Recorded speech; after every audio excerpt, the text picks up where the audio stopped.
Two members of Congress resign. One admits to an affair with a staffer and the other accused of sexual misconduct. In the city, a dazzling orchid show. What do these exotic flowers have in common with taxis and pizza shops? And after a long winter, spring is in the air. Find out where to see the cherry blossoms before they're all gone.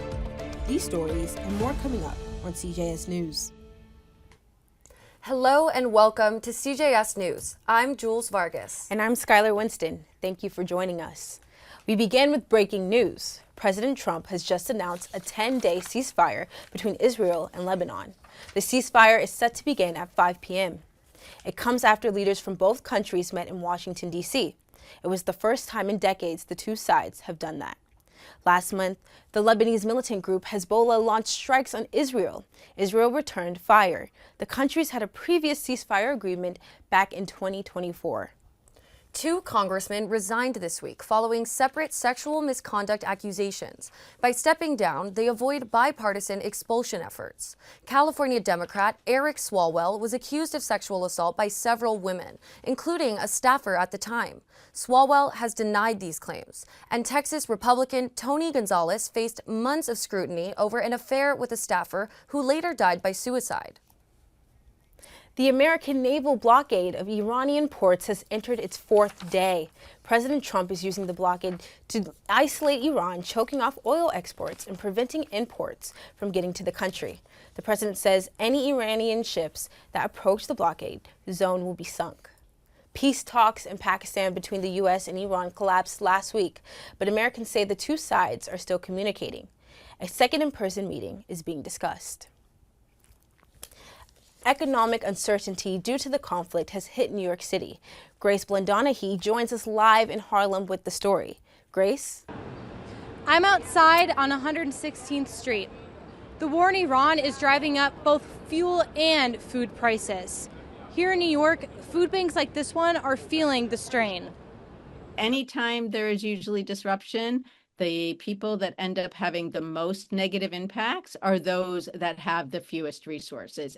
The USDA reports food prices are up 3% over the past year, and some New Yorkers are paying the price. The Food Bank for New York City says its delivery and refrigeration costs have jumped 35% since early February. In a written statement, a spokesperson said, as global tensions drive up oil and gas prices, our costs increase at every step. This includes procuring and transporting food to powering the refrigeration needed to keep it fresh. On Monday, President Trump ordered a blockade of oil shipments leaving Iranian ports. Experts worry about the ripple effect on the global markets and beyond, while food banks brace for what's ahead. Doesn't really matter if we're more energy efficient. We are still living in a global economy, and we will be impacted by all of these changes. Experts say that if you want to help food banks, cash donations often go further than food donations. The cash allows these food banks to buy the supplies they actually need. Live in Harlem, I'm Grace Blendonahy, CJS News. Thanks, Grace. Tensions are rising between the United States and Cuba over an energy blockade there as Cuba's oil supply dwindles. The U.S. is trying to pressure Cuba into regime change. Across the island, Cubans are facing power outages affecting transportation and healthcare, and the situation is expected to worsen. Last month, President Trump said, "I can do anything I want with Cuba," hinting at a potential takeover of the country. A few weeks ago, the U.S. allowed a Russian tanker to dock in Cuba and bring the island 730,000 barrels of oil. But that oil is only expected to last through mid-April. At that point, Cuban authorities say the country will go dark if the blockade persists. Just yesterday, Russia pledged to send more oil to Cuba, but it's unclear if that'll happen. A Brooklyn woman is fighting to keep her home after she says scammers tried to steal it from her. New York's Attorney General says deed theft complaints are on the rise. CJS reporter Alicia Mess is live outside in the AG's office in Lower Manhattan with more. Alicia? Thanks, Skylar. Homeowner Carmela Sherrington reported her case to the Attorney General. She says just 2 weeks ago, two men came to her door claiming that they were the new owners of her home and demanding that her family leaves. What looks like a neighborhood celebration with hot dogs and barbecue is instead a community in crisis. More than a dozen neighbors are raising money to help Carmela Sherrington fight an eviction she says stems from a deed theft scam. We've been affected and we've been crying out for some time and we haven't been heard. Sherrington says she and her family have lived in their two-family brownstone for more than 60 years and now say they are at risk of losing it after her father's out-of-state conservator tried to sell the home without their consent. When they broke into my property and said that they were the new owners is when I went and started an action. Thousands of city homeowners are dealing with deed theft. This is where a homeowner's property's title is transferred without their knowledge or consent. In many cases, scammers use forged documents or coercion, leaving families like Carmela's at risk of losing their homes. Peter White, a supervising attorney with Access Justice Brooklyn, says fraudsters are making illegal transactions look legitimate and targeting people they believe can't fight back. As soon as you find out about it, that there was some type of fraud, that you have to jump on top of it right away and try to find counsel to essentially file an action. According to the Attorney General's office, deed theft primarily affects seniors and marginalized communities in Brooklyn and Queens, with complaints up 240% from 2023 to 2025 as more cases are being reported. Attorneys say prevention starts by checking property records on city sites like Acris, attending community workshops, and contacting local legal services if something looks suspicious. Activists with the People's Coalition to Stop Deed Theft say they have focused on community outreach aimed at helping residents spot fraud early. We always say, touch one, touch all, me today, you tomorrow. And so if we're not together, it's very hard for us to fight this. For Sherrington, the fight to keep her family home continues as she waits for the case to play out in court. Attorneys say homeowners can protect themselves by signing up for free fraud alerts through their local city register or county clerk. Live in Lower Manhattan, Alicia Mess, CJS News. Thank you, Alicia. President Trump with more harsh words for Pope Leo, telling an Italian newspaper that the Pope has, quote, no idea what's going on with Iran. And traveling in Africa today, Pope Leo condemned, in his words, those who manipulate religion in the name of God for their own military, economic, and political gain. It's the latest in a back and forth between Trump and the pontiff after Pope Leo condemned Trump's threats to destroy Iran's whole civilization. The Pope calling it truly unacceptable. Trump then lashed out on Truth Social, calling Pope Leo weak on crime. Then came this image, shared and later deleted by President Trump, depicting him as a Christ-like figure, bathed in golden light, cloaked in robes, and appearing to heal the sick. Trump has denied that it was meant to resemble Jesus Christ. Backlash came swiftly. Turning to some medical news, the lasting effects of COVID-19 are still emerging. 2 new studies show that Latino communities may face a higher incidence of long COVID. In one of the studies, researchers looked at Latino farm workers who contracted COVID and found that many symptoms, notably respiratory ones, lingered for years. Researchers say poor living conditions put farm workers at a higher risk for contracting long COVID. A lack of access to health care and vaccine hesitancy play a role too. Skylar? A first-of-its-kind rest stop for New York City delivery workers. The new hub recently opened in Lower Manhattan, designed to help these workers who are always on the move. But is it actually meeting their needs? CJS News reporter Lily Cortez Gutierrez joins us live with the story. Lily. Thanks, Skylar. A new space opened last week for the city's 80,000 delivery workers to recharge more than just their bikes. Located near City Hall, the Deliverista Hub was built for delivery workers to access e-bike charging, bike repairs, education about their rights, and shelter. But it's missing a bathroom, which for workers like Christian is essential. There are stores that don't let us use the restroom or anything, and it's especially difficult in the winter. Some say it shouldn't have a bathroom. I think that will prevent homeless people from staying there. Again, conditions of the area. We reached out to the mayor's office and the Workers' Justice Project to find out why the Deliverista Hub does not have a restroom, but they did not respond. NYC law grants delivery workers the right to use a business's bathroom when picking up orders. Workers can also download a bathroom access card for the website, and businesses who deny them access can be fined up to $500.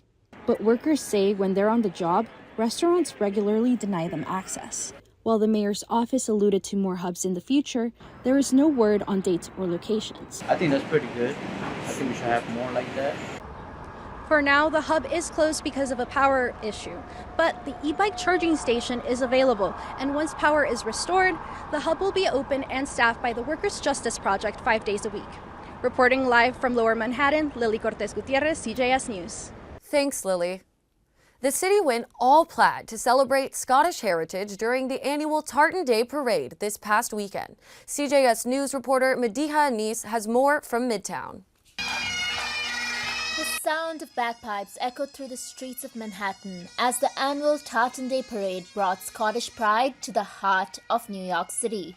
Held every April, the parade celebrates Scotland's cultural heritage and commemorates the Declaration of Scotland's independence, known as the Declaration of Arbuthnot, signed in 1320. This is a celebration for Scottish Americans. It's a beautiful day out here.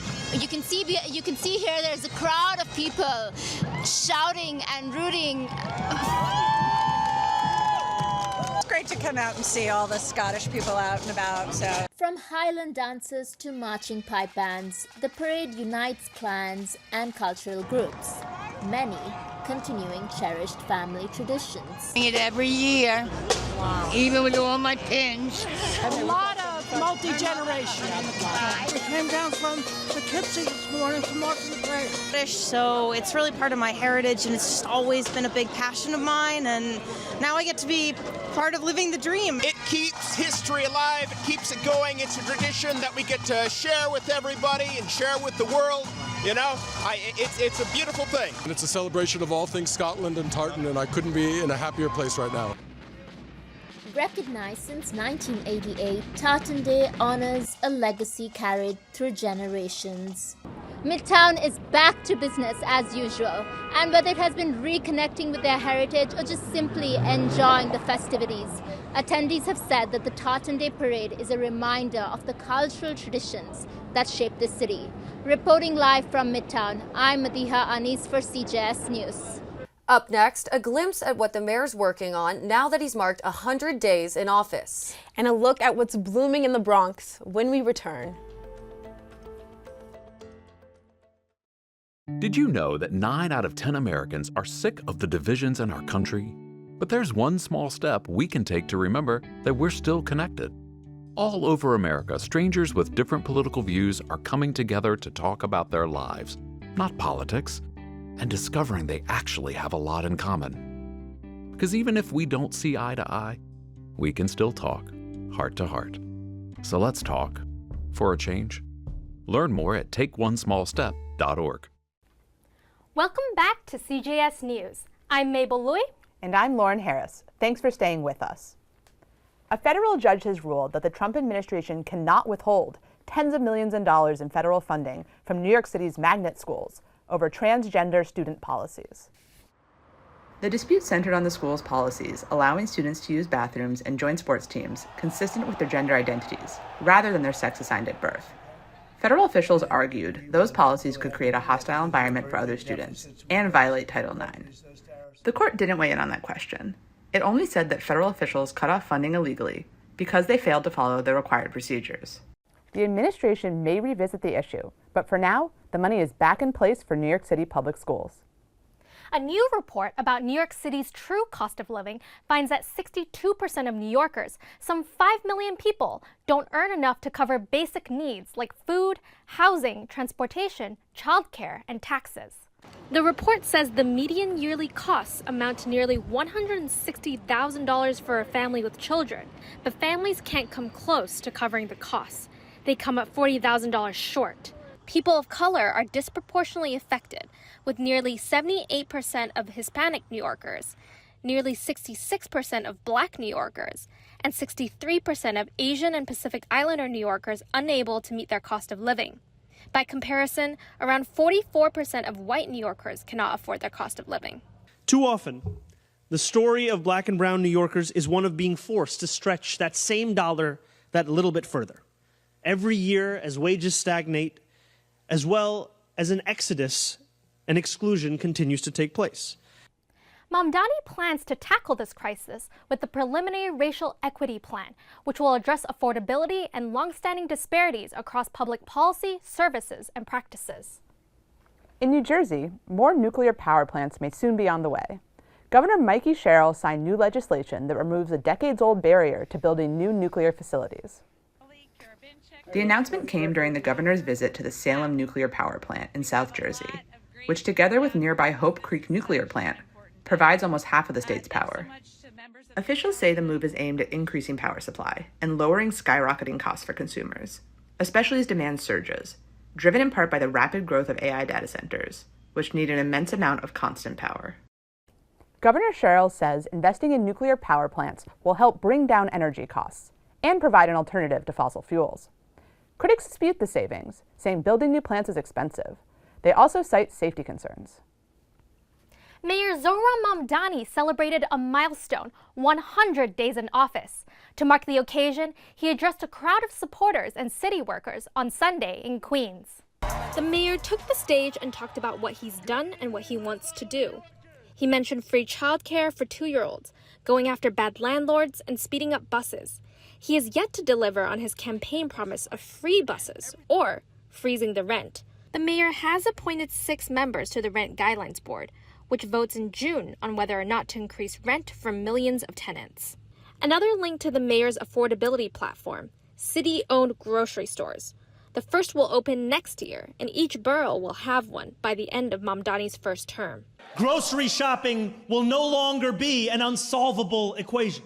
The mayor was joined on stage by Vermont Senator Bernie Sanders. What you guys are doing here is telling the world that we can have a government that works for all of us, not just the oligarchs. Mamdani has brought fresh energy to the job.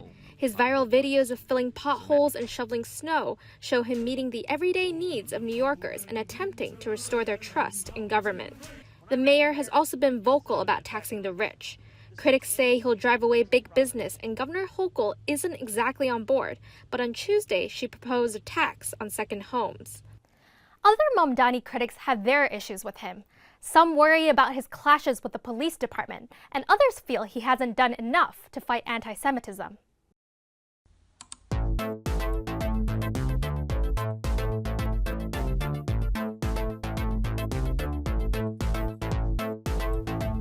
Now it's time for our social media segment, The Scroll. Our reporters have fanned out to bring you the freshest from the internet. Have you done your taxes yet? Actually, I haven't, but that's a whole nother story. It can be daunting for a lot of people. To do better next year, our reporter Kat Struhar has some tips. Take a look. April 15th is tax day, but what does that even mean?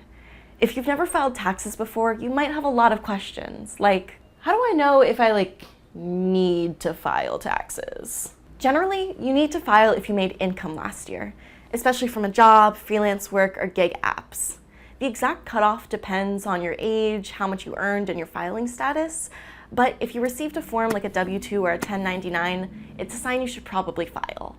So how do I file taxes? First, gather documents like your W-2 from your employer, any 1099 forms, and records of tuition and student loan interest. Then, choose how you want to file. You can use free online tools, tax software, or a tax preparer. Next, fill out your tax return. This is where you'll report your income and any deductions or credits. And finally, submit it electronically or by mail. Most people qualify to file for free through IRS programs. Okay, then what happens? Once you file, the IRS reviews your return, and if everything looks good, you'll either receive a refund, meaning you overpaid taxes, or you'll owe money. Most refunds are sent within 21 days if you file electronically and choose direct deposit. And if you're not ready by April 15th, you can file for an extension, which gives you until October, but you still have to estimate and pay any taxes you owe by the April deadline. And don't forget to file your state and city taxes separately if your state and city require them. Once you've filed your taxes, it's time to do something fun. Did you know that movie theaters are back? Did they ever really go anywhere? Well, not really, but Gen Z is definitely showing up for every Zendaya movie. Here's reporter Chantilly McFarlane with how Gen Z is shaking things up at the box office. It's a big month for movies, with the drama hitting theaters earlier this month, You, Me, and Tuscany dropping last week, and the highly anticipated Michael Jackson biopic on the way. One of the big questions Hollywood's asking is whether movies can survive in the age of streaming. The pandemic and the rise of platforms like Netflix and Hulu have posed a threat. And why leave your house when everything is on your phone? A recent study from Fandango found that in 7,000 adults, 87% of Gen Z reported seeing a movie in theaters at least once in the past year, slightly higher than 82% of millennials and 70% of Gen Xers. Only 58% of baby boomers reported going to the theater. So why are the youngest viewers making a box office comeback? For many Gen Z moviegoers, it's about logging off and getting out the house. Honestly, it's the ambiance of it. You go in, you look on the screen for the menu for some popcorn, you're sitting down in a chair, it's something that you don't want to miss out on. According to the study, older movie fans say they've stopped going to the theater because of the high cost. Dr. Jamie Cohen, a digital culture expert and professor at Queens College, says craving a third space is what brings Gen Z back to the theaters. There's no real replacement for physical in-person experiences. So not only is it like the best screen in terms of like the bad screen versus the best screen, but it is also like the simulation of a third space, somewhere to go, somewhere to be, and it's also a shared experience. So while streaming may have changed how we watch movies, Gen Z is proving that the theater experience still matters. In Paramus, New Jersey, I'm Chantilly McFarland, CJS News. I've seen trailers for You, Me, and Tuscany, and it really makes me want to go to Italy. Well, if you want a change of scenery without the plane ticket, you can catch the orchid show at the Bronx Botanical Garden. That sounds lovely. It does, doesn't it? Apparently there are thousands of flowers. Ines Fami takes us inside. This week is your last chance to go see the orchid show at the New York Botanical Garden and see just how wild these flowers can get. This is an orchid, this is also an orchid, and this is still an orchid. Yeah, it's actually really pretty. There's a lot of variety of flowers, a lot of different orchids, very pretty. The show curates thousands of species of orchids, from the ones we all recognize to others that you have probably never seen before. These flowers come from all around the world, in all different colors, shapes, and sizes. It's beautiful, yeah. It's like, I feel like there's so much variety already. As soon as we entered, we were already wandering, getting lost in the daylily. Oh yeah, there's so many of the daffodils, just like so many varieties. This year's theme, Mr. Flower Fantastic's Concrete Jungle, blends the wildness of the flowers with the wildness of the city. Orchids collide with concrete in a dazzling reimagining of the Big Apple. Here, New York City icons like taxi cabs and pizza shops are made entirely of flowers. Colorful decorations spruce up subway stations and bus stops, and in this dreamy place, fixtures in the everyday life of most New Yorkers bloom into flower-filled fantasies. Mr. Flower Fantastic grew up in Queens, where his love of flowers blossomed in his mother's garden. He wears a mask and gloves because his passion can be a problem. He's actually allergic to flowers. Allergic to flowers. Wait, really? Yeah. Oh my god. You can visit during the day or at night until next Sunday. Reporting from the Bronx Botanical Garden, this is Ines Fehmi for CJS News. You know, I can't imagine being allergic to flowers. They're beautiful. Stay with us. We'll be right back. Hurricane Helene, devastating impacts on the southeast. Now it's time to help the people and communities who need it most. To make a one-time financial gift to the American Red Cross, scan the QR code on the screen. Make sure to select I want to support Hurricane Helene and enter how much you'd like to donate. Or go to redcross.org/donate. Together, we will make a difference for those recovering in hard-hit communities.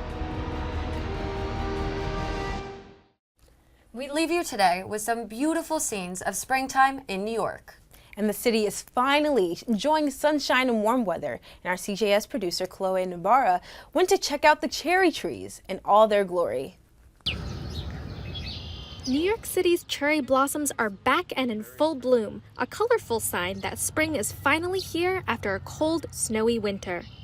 These pink trees can be spotted across the 5 boroughs, from Prospect Park to Flushing Meadows, Randall's Island, and of course, Central Park. The Central Park Conservatory recommends walking through Cherry Hill, Sheep Meadow, and Pilgrim Hill for the best views.